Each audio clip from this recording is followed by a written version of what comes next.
తమతో కలిసి రావాలన్న ప్రధాని పిలుపును స్వాగతిస్తున్నామని సీఎం రేవంత్ రెడ్డి అన్నారు. అందులో రాజకీయాలకు తావులేదని స్పష్టం చేశారు. అభివృద్ధి సంక్షేమంలో కేంద్రంతో కలిసి వెళ్లేందుకు అభ్యంతరం లేదని మీడియాతో చిట్చాట్లో తేల్చి చెప్పారు. ఇక దీనికి సంబంధించి మరిన్ని వివరాలు మా ప్రతినిధి తిరుపాల్ని అడిగి తెలుసుకుందాం. ఎస్ రైట్, చెప్పండి తిరుపాల్, ఇక సీఎం చిట్చాట్లో ప్రధానంగా ఏ అంశాలపై మాట్లాడారు? రాజ్ కుమార్, ముఖ్యమంత్రి రేవంత్ రెడ్డి దాదాపు 2 గంటల పాటు మీడియాతో ఇష్టాగోష్ఠిగా మాట్లాడినారు. ఈ సందర్భంగా అనేక అంశాలను ఆయన మీడియా ముందు ప్రస్తావించారు. ప్రధానంగా నిన్న ఏదైతే ప్రధానమంత్రి హైదరాబాద్ పర్యటించారో ఆ పర్యటన సందర్భంగా ముఖ్యమంత్రికి ప్రధానమంత్రికి మధ్య జరిగిన సంవాదాలను తప్పుగా ఇంటర్ప్రిట్ చేశారు. దానివల్ల అది రాజకీయంగా కొంతమంది రాశారని చెప్పి దాన్ని ఆందోళన వ్యక్తం చేశారు. ఆ విషయంలో కొంత స్పష్టత ఇచ్చారు. ఇది కేంద్ర రాష్ట్ర ప్రభుత్వాలకు మధ్య ఉన్న సంబంధాలకు సంబంధించి మాత్రమే మాట్లాడారు. ఇక్కడ రాజకీయాలకు ఎలాంటి సంబంధం లేదని కూడా ఆయన స్పష్టం చేశారు. ప్రధానంగా రాష్ట్ర అభివృద్ధికి అంటే కేంద్రం ఏ విధంగా అయితే వికసిత్ భారత్ పెట్టుకొని ముందుకు పోతుందో రాష్ట్రం కూడా తెలంగాణ విజన్ పేరుతో ముందుకెళ్తుంది. 2020-47కు 3 ట్రిలియన్లు ఆర్థిక వ్యవస్థగా తీర్చిదిద్దాలని, అదేవిధంగా 2034కు 1 ట్రిలియన్ ఆర్థిక వ్యవస్థగా తెలంగాణను తీర్చిదిద్దాలని చెప్పేసి తాము టార్గెట్ పెట్టుకున్నాం. ఆ టార్గెట్ ప్రకారం పోవాలంటే కేంద్రం సహకారం కావాలని చెప్పేసి ప్రధానమంత్రిని అభ్యర్థించారు. దానికి సంబంధించి ప్రధానమంత్రి కూడా సానుకూలంగా స్పందించారు. తమతో కలిసి రావాలని చెప్పి కూడా సూచించారని చెప్పేసి చెప్పారు. ఫెడరల్ వ్యవస్థలో కేంద్ర రాష్ట్ర ప్రభుత్వాలు కలిసికట్టుగా పనిచేస్తేనే అభివృద్ధి సంక్షేమం అని కొనసాగుతాయి.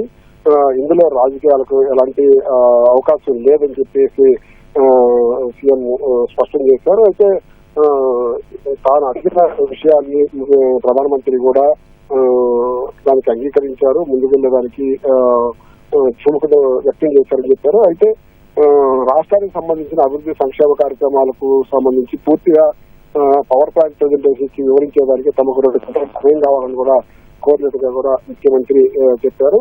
అదేవిధంగా మెట్రోపాలిటన్ నగరాలలో అభివృద్ధికి సంబంధించి అనుమతులకు సంబంధించి వివిధ శాఖల దగ్గర అనుమతులు తీసుకోవాలంటే కొంత టైం పడుతుంది. దానికి అందరికీ కూడా ఒక సింగిల్ విండో విధానం తీసుకురావాలి. దేశవ్యాప్తంగా ఉన్న అన్ని మెట్రో నగరాలలో దీనిని అమలు చేయాలని చెప్పి కూడా ప్రధానమంత్రికి కోరినట్టుగా చెప్పారు.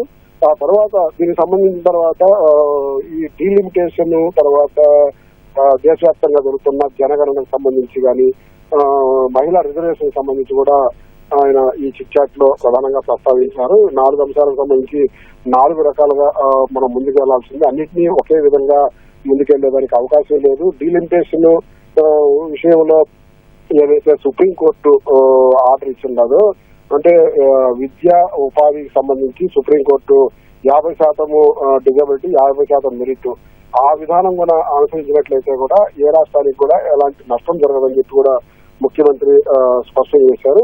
ఆ విధంగా ముందుకు పోవాలని చేశారు. మిగిలిన ఏదైతే మహిళా రిజర్వేషన్ సంబంధించి 2011 జనాభా లెక్కల ప్రకారమే ఇప్పుడు ఎన్నైతే సీట్లు 543 ఉన్నాయో వాటిలోనే వాళ్ళకు 1/3 ఇవ్వడంలో తమకేం అభ్యంతరం లేదు.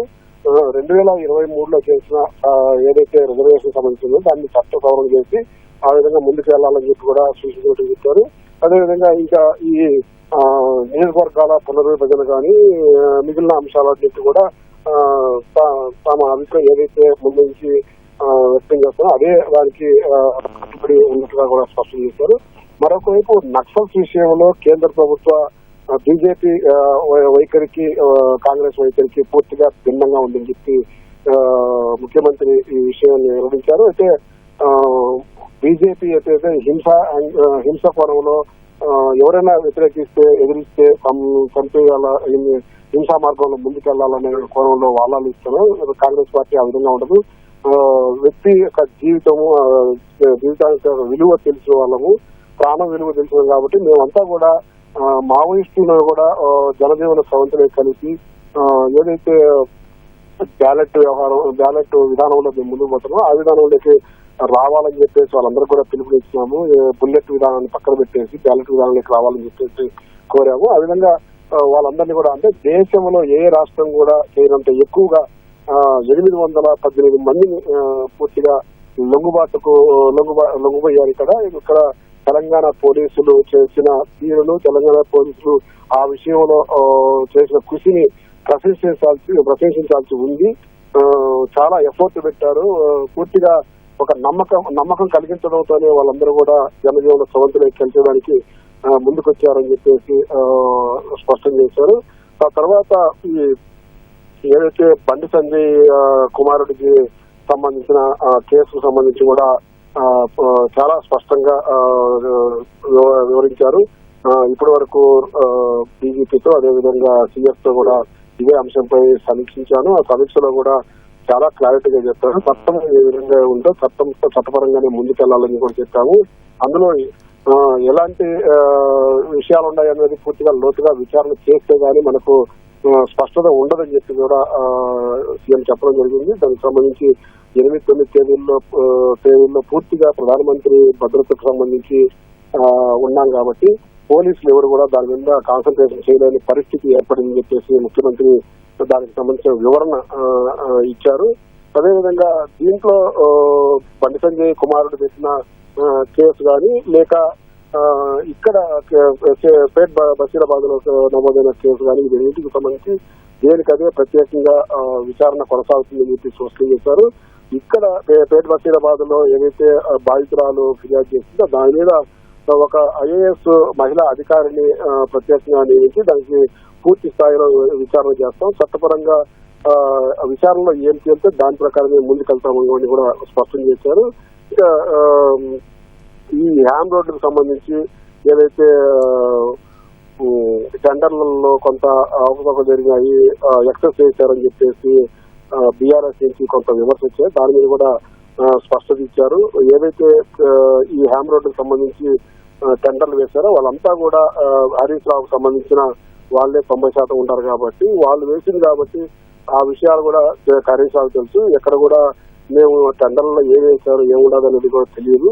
అయితే 26% తక్కువకు టెండర్లు గతంలో వేశారు. ఆ తర్వాత ఆ ప్రకారమే ముందుకెళ్లాలని చెప్పేసి హరీష్ రావు చెప్తున్నారు. అయితే అదే విధానాన్ని గతంలో బీఆర్ఎస్ ప్రభుత్వంలో ఆ విధానాన్ని అనుసరించినట్టుగా కట్టుబడి ఉన్నట్లయితే బీఆర్ఎస్ 10 సంవత్సరాలలో మొత్తం కూడా ఈ టెండర్లు మొత్తం కూడా తీస్తాము, దానికి మించి ఏదన్నా ఉంటుందో విచారణకు ఆదేశిస్తాము, దానికి బీఆర్ఎస్ నాయకుడు హరీష్ రావు సిద్ధమని కూడా ప్రశ్నించారు. మరొక వైపు ఎక్కడ కూడా వివిధ రకాల ఆరోపణలు విమర్శలు బీఆర్ఎస్ నుంచి కావచ్చు లేకపోతే బీజేపీ సంబంధించి కావచ్చు ఏ పార్టీకి సంబంధించిన తమ దృష్టికి వచ్చినప్పుడు వాటికి సంబంధించి విచారణ అనేది పక్కాగా కొనసాగుతుంది. ఎక్కడా కూడా రాజకీయాలకు తావుండదు. చట్ట ప్రకారమే ముందుకెళ్తాము.